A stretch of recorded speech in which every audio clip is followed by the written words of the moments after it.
of directors, and Mike Doherty, the president of the board of directors. Ivy Albright is an amazing curator, and we share some history of DC, from DC. And I want to thank them also for their vision in adding this wonderful and significant painting to the collection. I have an interesting journey getting to Galveston.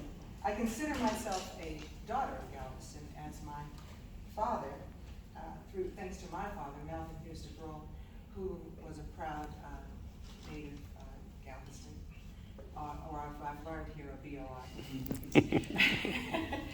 And my father would tell these fascinating stories. It would start out as a kid, talk about the hurricanes, we talk about the mosquitoes, we talk about all kinds of things, but then he would start talking about the families.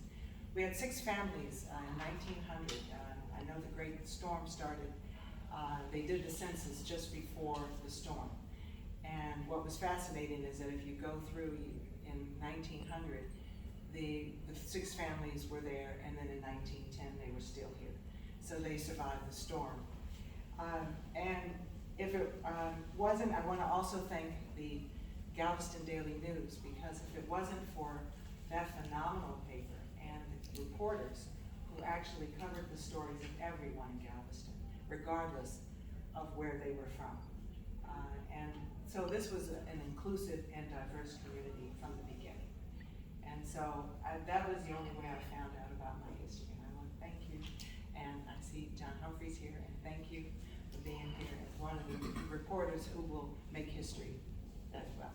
So thank you. But my father told the stories of our Galveston families who, through their educational accomplishments, but they were also morally determined and their tenacity to confront racism and injustice here.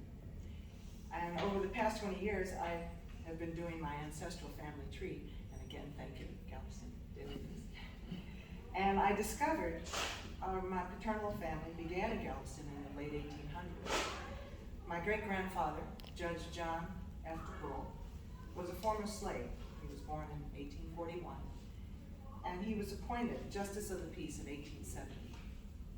He continued his career as an alderman, a union organizer, and a member and officer of the Republican Party conventions during that era. The family stories took on new meaning with this, and it was exciting. And every time I would keep finding new stuff, and Ancestry.com just adds stuff as it comes along. And so it took years to finally get all of it, but I'm sure there's so much that needs to be archived, and there's an archivist too, so we appreciate you as well. And I just wanted to know that these stories documented the precarious journey of freed men and women, and it was evident long after emancipation. So it has a special place in my heart here at Galveston, and Ted and I connected over Judge John Brul and his union organizing, and he actually worked with Ruby, I think Nelson, and also with this organization that tried to organize the stevedores. The year is escaping me, but it was sometime around 1890s, I think. And they were actually organizing to make a better workplace for them, and also to allow them to work onto the docks. And so he was that we organized for the Jack Johnson stevedore, Galveston stevedore, a portrait by the renowned artist. And this way, I recognize the importance.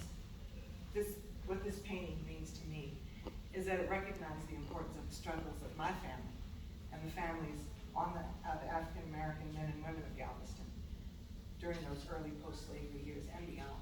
So I want to thank you all for having me here, and I'm so excited. Yay! I'm actually seeing the paint for the first time in person.